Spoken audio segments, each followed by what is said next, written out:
tal y a tú?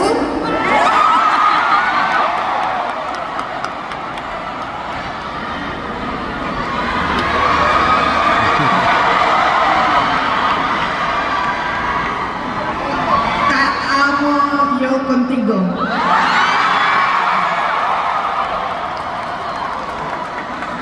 Tatlong araw ko minimorize yun. Tama ba? Maayong hapon kaninyong tanan. Magandang hapon sa inyong lahat. Unahin ko po muna ang aking mga pagpapasalamat. Nagpapasalamat po ako sa ating Mayor Kimmer Olaso at Vice Mayor Ben Kimako.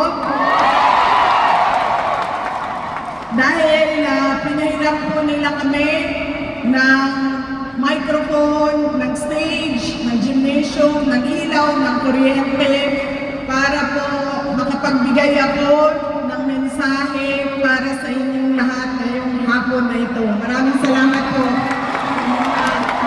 Thank you. Una po, magpapasalamat po sa lahat ng mga nakaupo sa likod dahil binigyan nila ako ng pagkakataon ngayong hapon na ito na makasama kayong lahat. Mga mahal kong taga Zamboanga City. Pangalawang pagpapasalamat ko ay sa inyong lahat sa oras ninyo at panahon na ibinigay sa akin ngayong hapon na ito. Marami sa inyo ang hindi pa nananghalian. Marami sa inyo iniwan ang trabaho, iniwan ang tindahan, at iniwan ang niluluto para lang bigyan ako ng pagkakataon ngayong hapon na ito na makasama kayo. Maraming salamat sa oras ninyo. Ang sunod na pagpapasalamat ay mula kay dating Pangulong Rodrigo Duterte. Pagpapasalamat siya.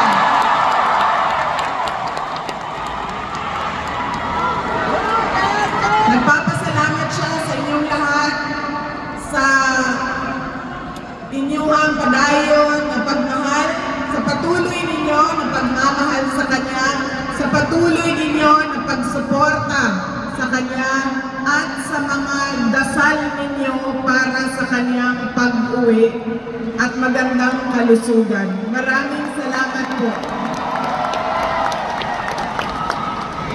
Ang susunod na pagpapasalamat ay mula po sa akin at sa mga kasamahan ko sa aming opisina, ang Office of the Vice President. Meron po kaming satellite office na nandito sa Zamboanga City para po sa Zamboanga, Basilan, Sulu at Tawi-Tawi Islands. Nagpapasalamat po kami sa patuloy ninyo na pagtitiwala at suporta sa amin kahit naman sa mga paninira at pagpapahirap sa aming opisina. Maraming salamat sa inyo.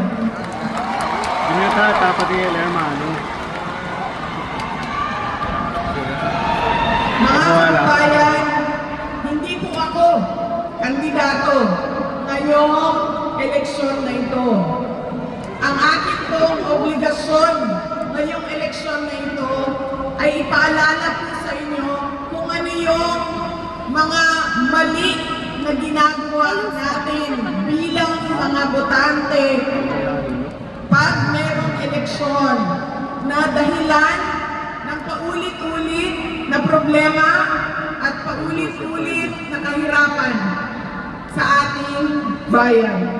Una na po, ang pagkakamali natin kapag tayo ay natutuwa, kapag tayo ay napapatawa ng kandidato, kapag tayo ay sinasayawan o kinakantahan ang kandidato o napakaganda ng kanyang mga bisita na artista, ay automatic binibigay natin ang boto natin sa kandidato.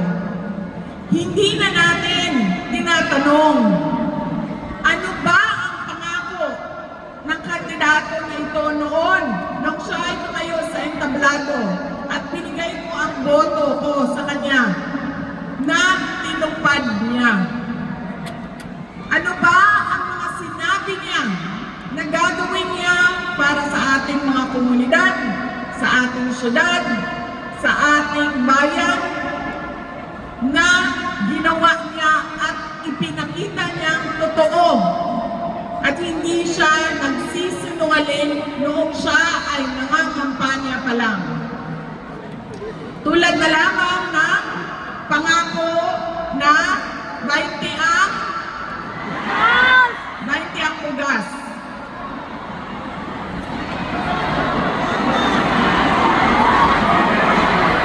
Alam niyo, ang totoong uniform namin ay puti.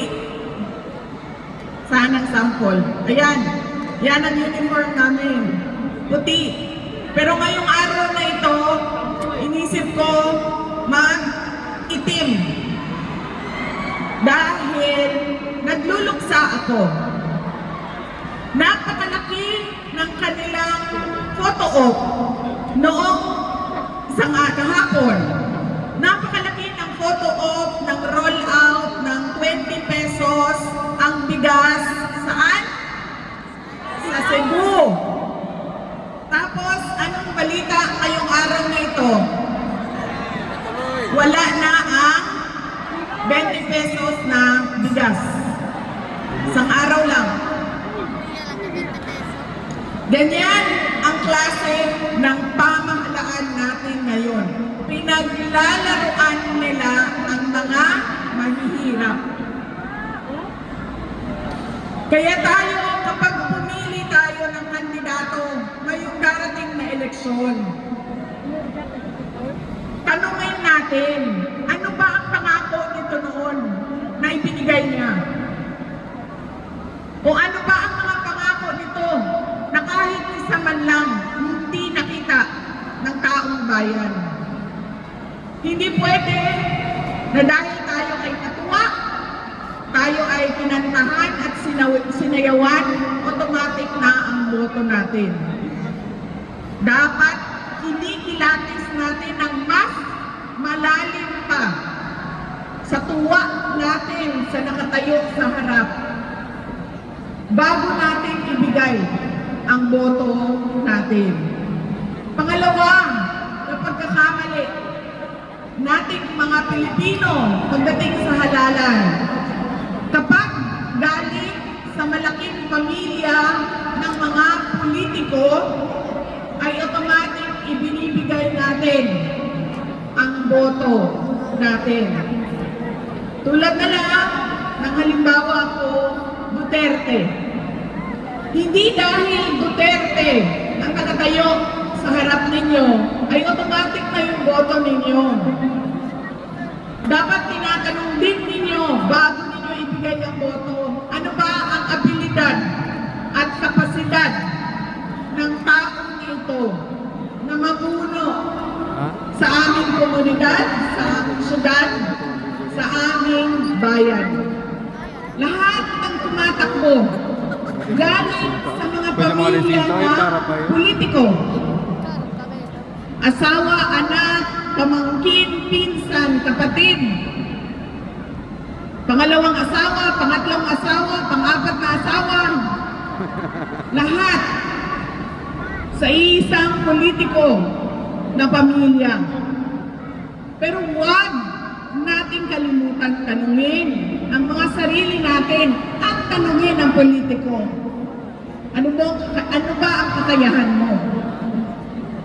Para ikaw ang piliin ko at ikaw ang mamuno dito sa lugar natin.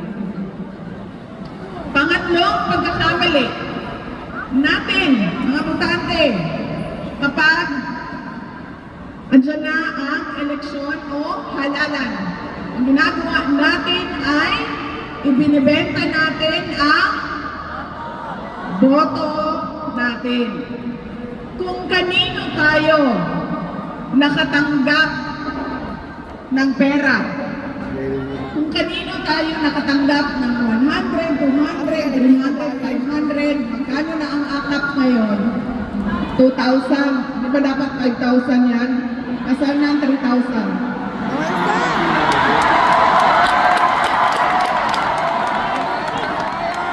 Magkano ang AX? 1,000? Di ba dapat 10,000 yan?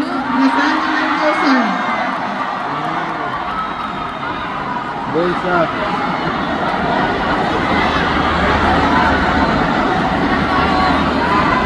Hanapin ninyo ang 9,000. Hanapin ninyo ang 4,000. Kulang yan. Kasi ano daw? Legal na daw ang vote buying ngayon. Tinago na sa pangalan na AKAP AX Tupad. Nakatago dyan. Pero 1,000 lang. Ito si Ma'am Expert. Nakailang 1,000 ka na, Ma'am?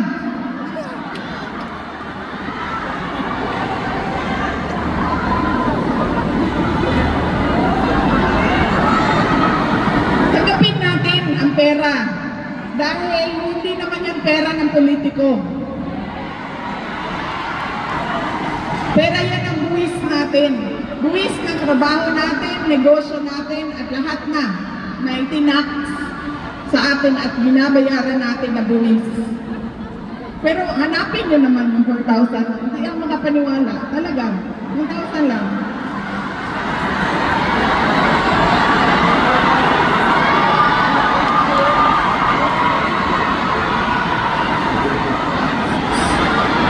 Sakto nga ay yung pagsuot ko ng itim ngayon. Dahil talaga, totoo, nalulungkot ako. Kasi ang mga pinaglalaroan nila, yung mga tao na naghihirap. Hindi naman nila pinaglalaroan yung mga mayayaman. Ang ginagawa nila sa mga mayayaman, iniipit nila. Pinapahirapan nila ang negosyo. Pero ang pinaglalaroan nila, yung mga nangangailangan. Alam niyo sa amin, sa syudad ng Davao, hindi kami naglalagay ng pambili ng boto na budget kapag merong eleksyon. Dahil nawawala ang respeto ng tao sa isa't isa.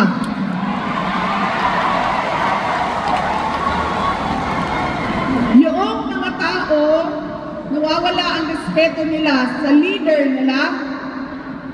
Yung leader, nawawala ang respeto sa mga tao. Dahil ang nangyayari, nagiging transaksyon ang relasyon. Nagiging money transaction. Ibig sabihin,